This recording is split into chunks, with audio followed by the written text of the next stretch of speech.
marriage, but I gave her a taste of reality that ended our relationship. My wife, who is 29 years old and beautiful, told me she wants to have relationships outside of our marriage. She was very clear about it, and it was easy for me to understand. To start things off, I had planned a fancy dinner at one of our favorite restaurants. I made sure everything was perfect, with nice white tablecloths and a great selection of wine. I even bought her a diamond necklace she had been hinting at, spending almost $1,000 on it. But I didn't know I would soon need to make that money back. During dinner, I could tell she was feeling uneasy. Our usual relaxed conversations had a bit of tension. She seemed distracted, looking around the room like she was searching for something or someone. Normally, when she looked at me, her gaze was steady, but now it wandered without focus.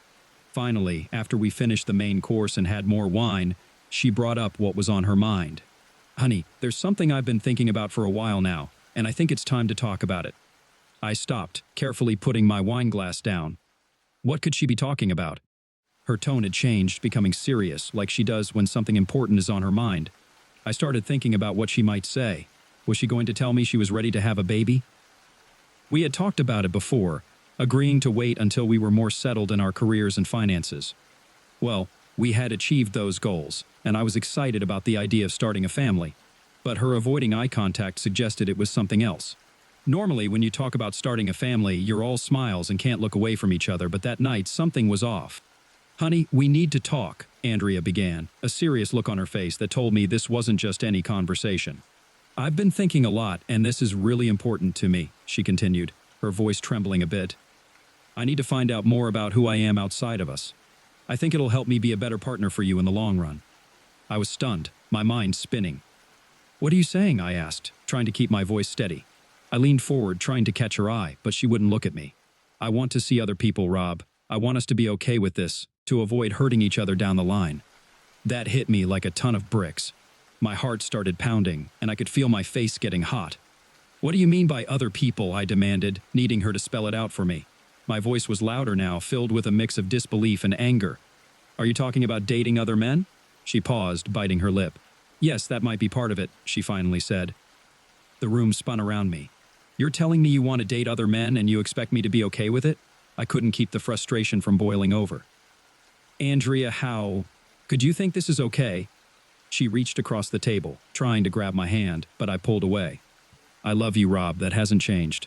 I just need to explore this part of me. It's something I have to do." Her words felt like a betrayal, and no matter how calmly she tried to explain, I couldn't wrap my head around it. As we sat there, the noise of the restaurant faded into the background. I realized our lives might never be the same again. "What on earth are you talking about, Andrea?" I couldn't keep the shock out of my voice. "You want to have an affair and you expect me to just nod and agree while you go off with other men? Jesus Christ." My words were louder than I intended, and I could feel the stares of other diners burning into us. "Keep your voice down, honey," Andrea hissed. "We don't need the whole place listening in." It hit me then she'd picked this crowded restaurant on purpose, figuring I wouldn't make a scene in public. She had set me up, and I was completely caught off guard. My stomach turned, and I felt sick, like I might throw up everything we'd just eaten. The only thing I could think to ask was, "Why, Andrea? Why other men?" I pressed on, needing answers. "What does explore yourself even mean? Are you saying you want to sleep with other men? Are you leaving me?" She looked at me, her eyes soft but firm. "No, Rob, I'm not leaving you. There are a lot of reasons why I feel I need to do this. Please believe me when I say I love you deeply. You're my soulmate. I see a future with us growing old and starting a family. But right now there are things I'm missing, things I need to find out about myself. I'm asking you, just for a few months, to let me explore this. After that, I'll be all yours again. I promise." Her words were supposed to be reassuring, but they hung in the air between us, heavy and uncertain. Could I really accept this? Could our marriage survive it? The thought tormented me as I sat there, trying to digest what she was asking of me. This had to be the worst thing I could imagine. During our 5th anniversary dinner, my wife blindsided me by saying she wanted to start seeing other men. She expected me to just accept this, nodding as if nothing was wrong, and promised that afterward everything would go back to normal like nothing had happened. She even claimed it would make her a better wife. I was speechless, my mind a complete blank, and I couldn't even breathe right, feeling like I was in some sort of dream. I stood up, placed my napkin neatly on the table, and finished my wine in one gulp. Without a word, I put the glass down, turned around, and walked out. "Honey, where are you going?" she called after me. I don't know, I answered without turning back, but you should probably take a cab home. I made my way out of the restaurant, found my car, and just drove. I didn't have a destination in mind, I just needed to get away. My head was pounding, the pain starting from the back of my skull and spreading everywhere, making it hard to think about anything else. I drove aimlessly, lost in the noise of the engine and the blur of the passing streetlights. Time and place didn't matter anymore. The next morning, I woke up in my car, my head pounding and my surroundings unfamiliar. I got out, stretched, and looked around, trying to convince myself that last night was just a bad dream. First things first, I desperately needed to use the bathroom and find a huge cup of coffee. I also needed a plan before I could even think about going home. After taking care of business behind a nearby bush, I got back in the car, fired up the engine, and headed out in search of that much-needed coffee. I found a small diner, ordered breakfast with my coffee, and sat down to think things through. Letting my wife have relationships with other men was off the table. It would definitely be the end of our marriage. Despite everything she said last night, I couldn't shake the feeling that she wasn't the woman I thought I married. Maybe she was having some kind of breakdown, dreaming up ideas that were completely out of touch with reality. I'm no psychiatrist, just a guy who's incredibly confused right now. I checked my phone, which I had turned off sometime during the night. Turning it back on, I saw several texts and missed calls from Andrea. She was worried about where I was and how I was doing. Right then, I didn't feel ready to go home or talk to her, but I knew I couldn't avoid it forever. I decided not to answer her messages just yet. After gulping down several cups of coffee and digging into a hearty breakfast of eggs and bacon, I sketched out a basic plan for what to do next. It was time to deal with the situation waiting for me at home. When I pulled into the driveway, Andrea rushed out the front door, her face filled with worry. "Honey, where were you all night?" "I was so scared, thinking you might have had an accident or something worse," she said, trying to kiss me. I stepped back and said firmly, "Andrea, I need to shower and freshen up. After that, we need to sit down and really talk about this exploring yourself idea you mentioned last night." I walked past her and headed straight to the bedroom to get out of the suit I'd been wearing all night.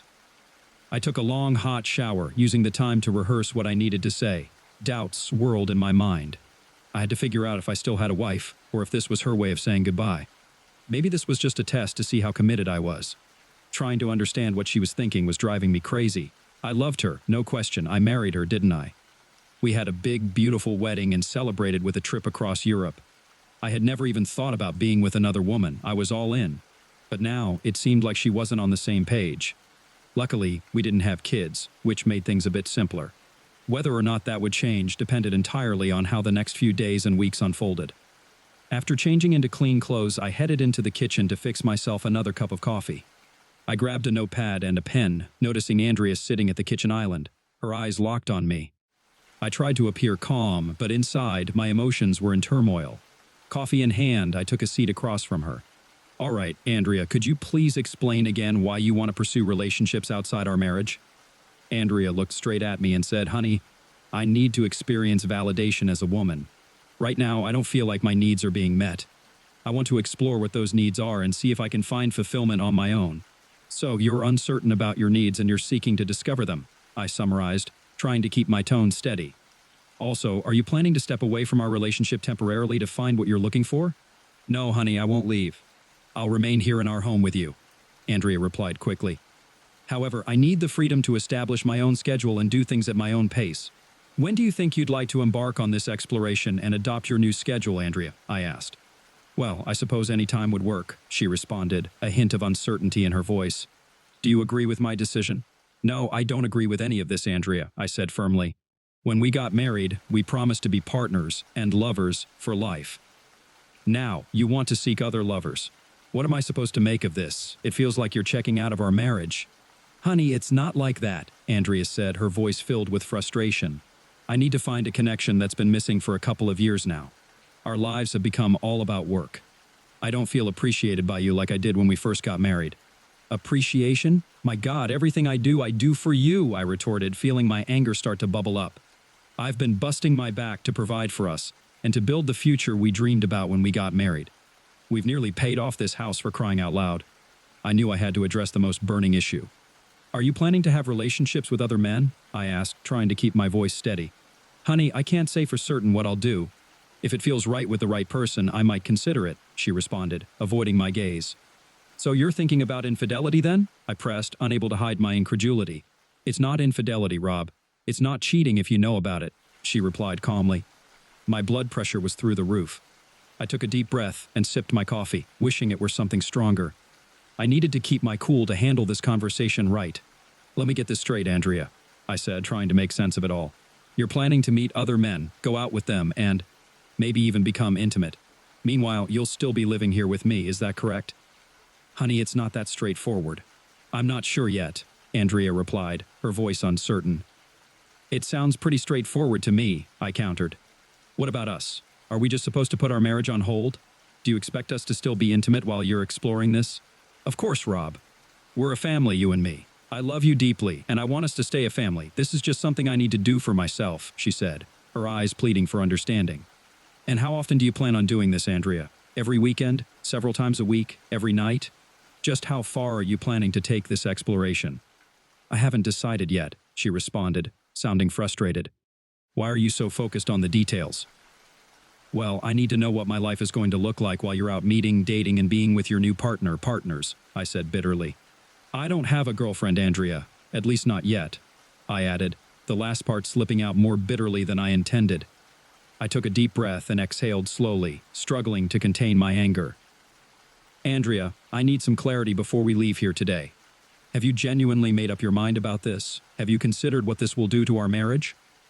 Andrea nodded, but she didn't directly answer my question. It appeared she hadn't given much thought to how I might feel. She hadn't considered my opinions. Then she uttered the sentence that would change our future. If you love me, you will let me do this. I responded firmly, if you love me, Andrea, you won't go through with this. This is my ultimatum. Unfaithfulness, even with prior notice, is a marriage breaker. Now my plan needed to take form. Here are my conditions, non-negotiable. If you want to engage with other men, you must move out. I won't share a home with you while you date and have sex with others.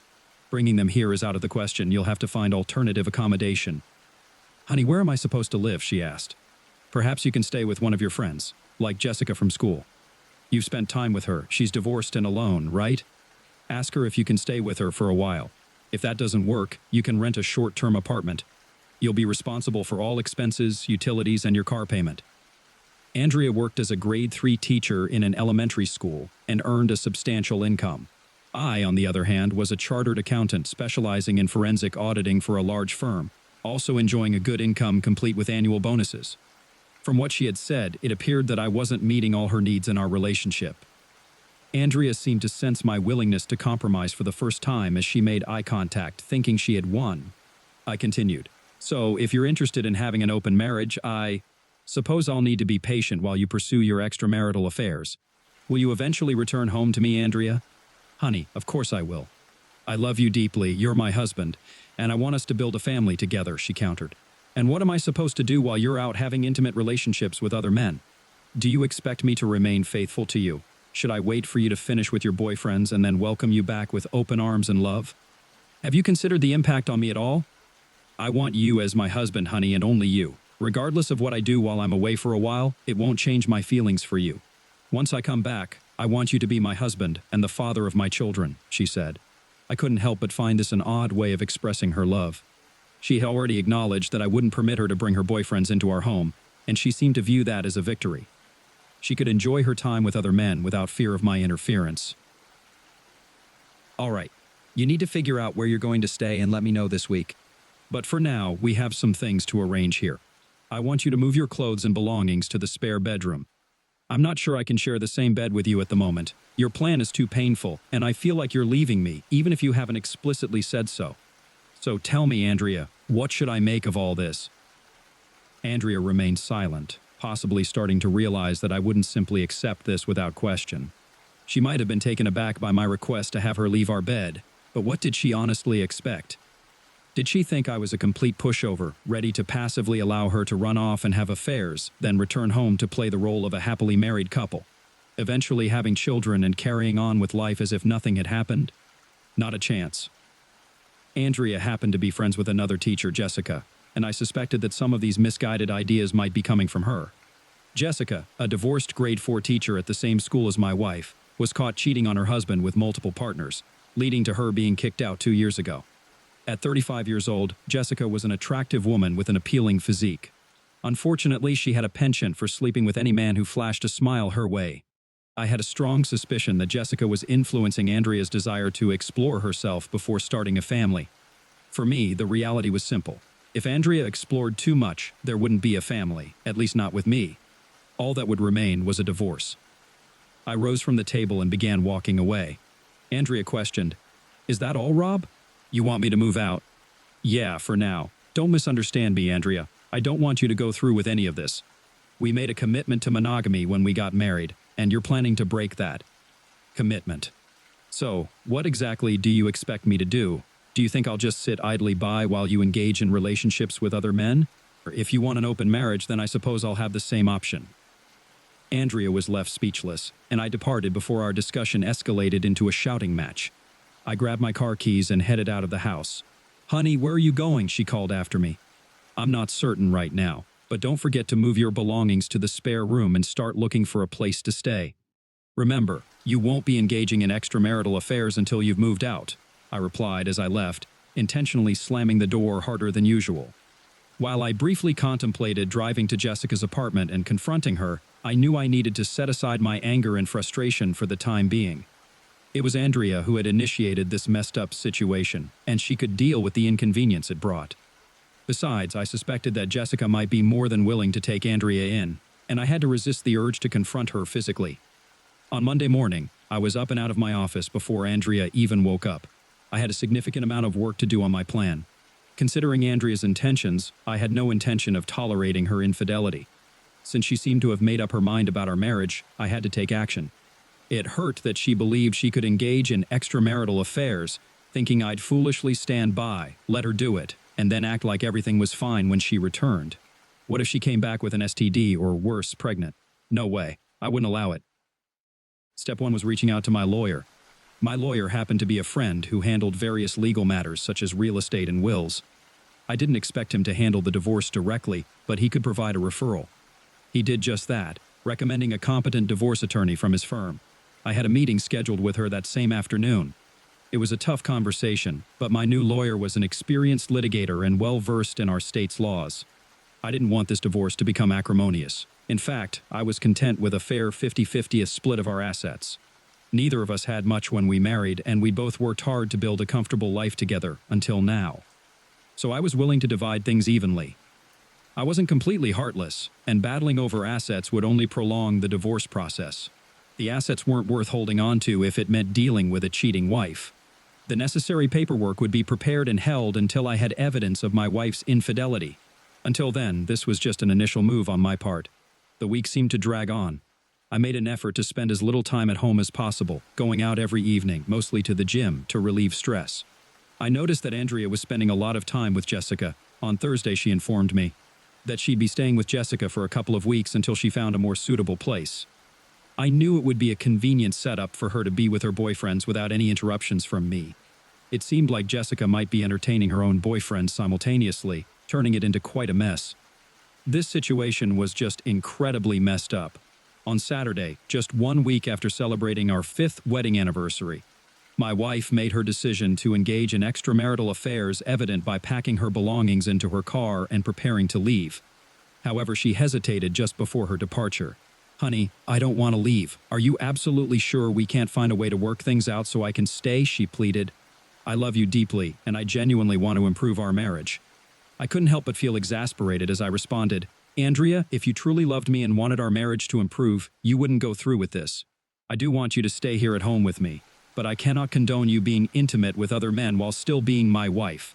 I love you, but I won't tolerate that. If you won't consider going to marriage counseling to address our issues, I'm not sure what else I can say. So please, go."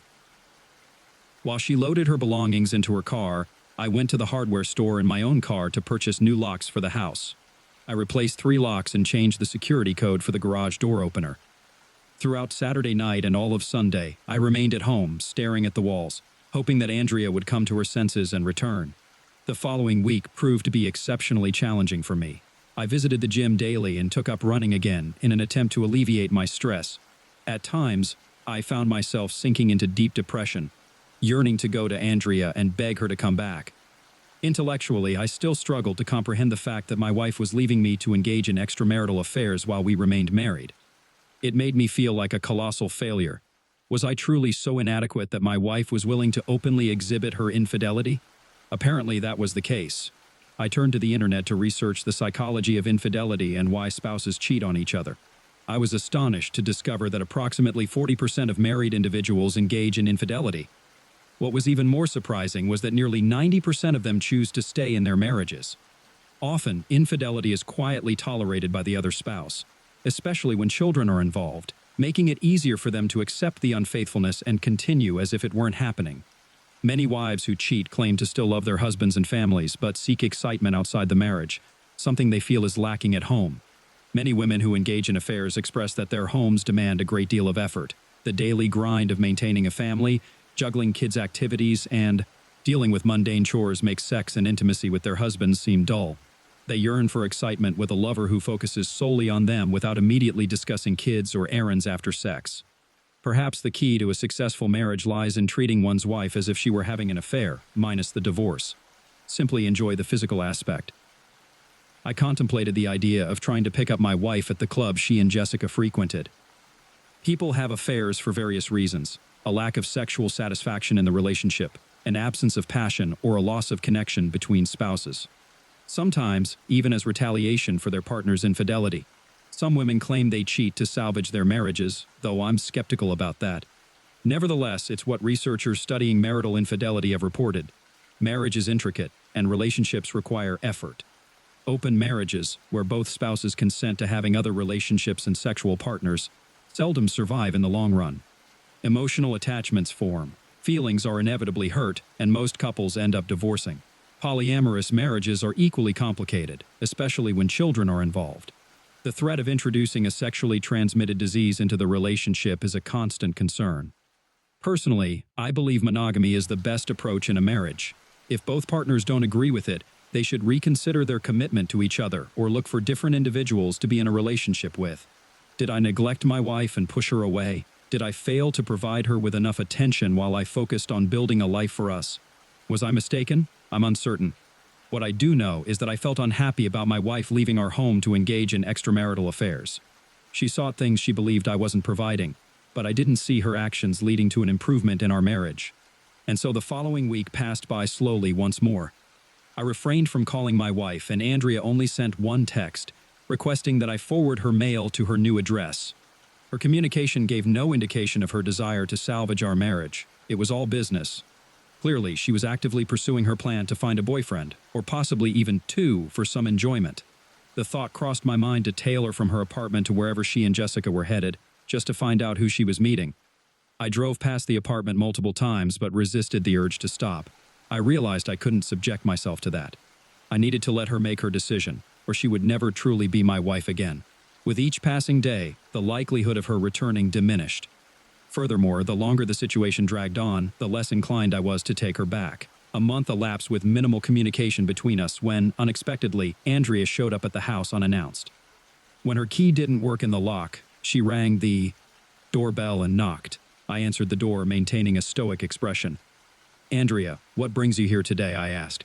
She replied, "Honey, my key doesn't seem to work in the lock. What's going on?" I responded matter-of-factly, "That's because I changed all the locks." I blocked her from entering when she attempted to come inside. "What do you want, Andrea?" I inquired. She replied, "I came to retrieve a few things I left behind when I moved in with Jess." Once again, her visit wasn't about seeing me. It was purely business, focused on her belongings, with little regard for me or the pain she was causing. She didn't seem to realize the hurt I might be experiencing. Was she that naive or deluded to think I wouldn't care about her sexual encounters with other men, or that I'd eventually take her back? "There are some boxes in the garage with your things that I gathered from around the house." "Why did you do that, honey?" she asked. I let her inside since, after all, it was still partly her home. We proceeded to the garage where she saw numerous boxes filled with her belongings, ready for her to take. "How long are you planning to stay with Jessica?" I inquired. She replied, "Jessica's been really supportive. I'll be with her for a bit longer. I'm sure it'll only be a few more months, and then I'll be back, a better wife to you, honey. Then we can start a family together." I couldn't help but roll my eyes internally at her comment and feel a sense of disgust. How could she believe that her involvement with other men would somehow make her a better wife and prepare her for motherhood? I had entirely different thoughts on the matter. "So, have you found a boyfriend yet?" I asked bluntly. But Andrea blushed in response, and I didn't need an answer. I already knew. She finally admitted, "Jess and I have been on some dates with guys from the club we go to, but that's about it." I couldn't resist probing further. "How's the sex with your new boyfriends?" Andrea turned even redder and began searching through the boxes for her belongings. I left the garage and returned to the kitchen to have my coffee and read the newspaper. A few minutes later, she emerged, carrying a sizable bag and surveying the kitchen. Perhaps she expected the house to be in disarray after her departure. To her disappointment, it was quite the opposite. I had enlisted the services of a cleaning crew to visit 3 times a week, so the place was impeccably clean. There were no towering stacks of dirty dishes, no heaps of empty beer bottles, and certainly no mountains of soiled laundry. No, the house was in perfect order, and I was focused on keeping myself composed despite the fact that my wife had left me to pursue relationships with other men. "Is there anything else you need, Andrea?" I inquired, sensing her curiosity about the situation here without her. She replied, "So, honey, have you been okay since I started staying with Jess?" "I'm fine," I responded. "I've been quite busy with work and I'm frequently on the road." Concerned, she probed further, "Honey, have you been getting out at all?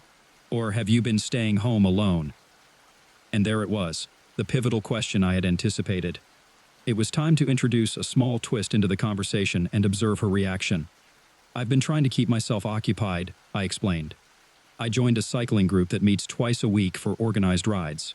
We start from a designated point and ride together for 40 to 60 miles. It's been quite enjoyable, and I've met many new people. They're a fantastic bunch. Typically, we head somewhere for a beer and a burger afterward, as all that riding really works up an appetite. I made a conscious effort to maintain my distance from excessive alcohol, as it wouldn't serve my well-being in any way. My weight had dropped by 15 lbs in recent weeks, partly due to exercise and partly due to the stress that her actions had inflicted upon me. Regular physical activity was perhaps the only thing preventing a complete mental breakdown." She responded with a tone that hinted at more interest in my activities than her initial question implied. What I gathered was that she wanted to know if I had started meeting other women. As Andrea drove away from the house, she might have begun to realize that her plan wasn't unfolding as smoothly as she had anticipated. It was possible that her loyal husband could meet someone else and decide he no longer needed to remain married to her. Her quest to find a boyfriend to compensate for the attention she believed her husband had failed to provide might carry more significant repercussions than she had initially thought. I later discovered that Andrea had been dating 2 men from the club she frequented with Jessica and had engaged in intimate encounters with both on multiple occasions. However, neither seemed interested in spending quality time with her beyond their rendezvous between her legs. Both men were married and simply seeking casual fun, with Andrea being their source of entertainment, a classic case of pump and dump. By the 2-month mark, I had come to terms with the demise of my marriage and was prepared to initiate the next phase of my plan. Andrea had remained out of contact with me for weeks, clearly indicating that she had no thoughts concerning me or our marriage. She was free to pursue her desires, exhibiting no inclination or desire to return home. Even if she did consider returning, it would come with a myriad of conditions, and I was uncertain whether I would accept her back. Adding to my reservations, I discovered that she had taken a vacation to the Dominican Republic with one of her boyfriends during the school break. They had indulged in a sun-soaked getaway, supposedly working on their tans and other indulgences.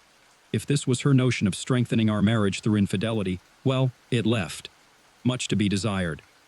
The influence of Jessica's persuasive narratives, depicting me as a neglectful husband who had disregarded my wife, had taken hold of Andrea's mindset before she decided to abandon our marriage.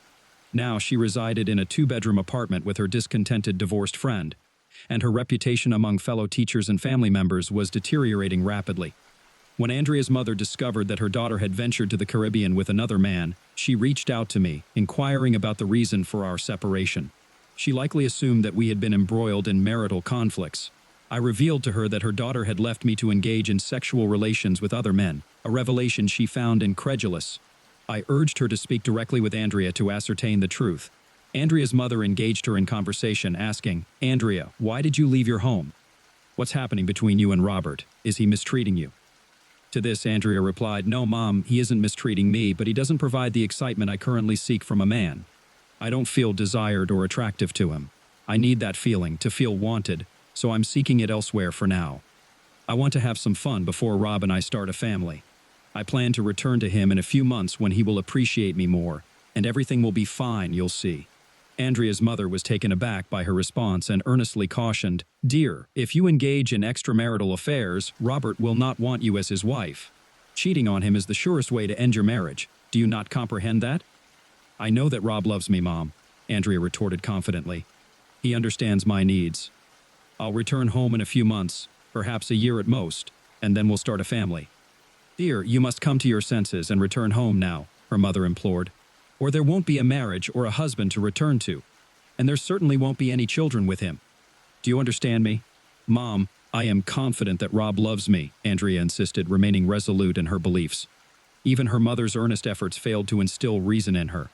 Therefore, embracing the "what's good for the goose is good for the gander" mentality, I resolved to explore the possibility of a life without her. It had been approximately 3 months since Andrea's departure, and it was time for me to move forward.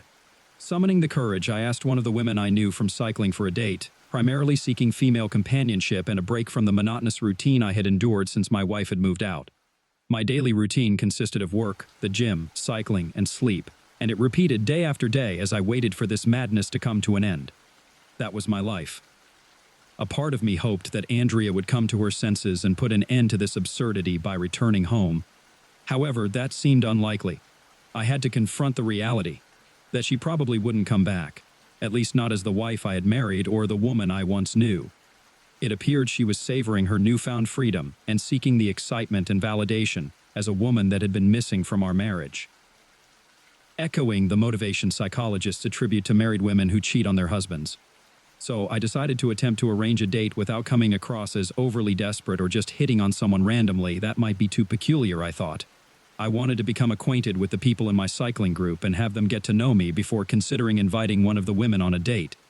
I wanted it to be a genuine connection, not a pity date. Most of my cycling friends were aware of my separation from my wife, and I suspected that some might even know about Andrea's active dating life. In a city not that large, word tends to get around. When I asked Diane, one of the women in the group, to join me for tea or a drink, I was pleasantly surprised when she accepted. I suggested going out on a casual Saturday night to a nice place and planned for us to go kayaking on a nearby lake before dinner. I had some experience with kayaking from a few years back, so I knew the ropes. Diane had never kayaked before, but she expressed her interest and we agreed on the plan. So it became a date. We had a wonderful time kayaking, covering around 10 miles over about 3 hours. Afterward, we headed to a charming restaurant for a satisfying meal and drinks.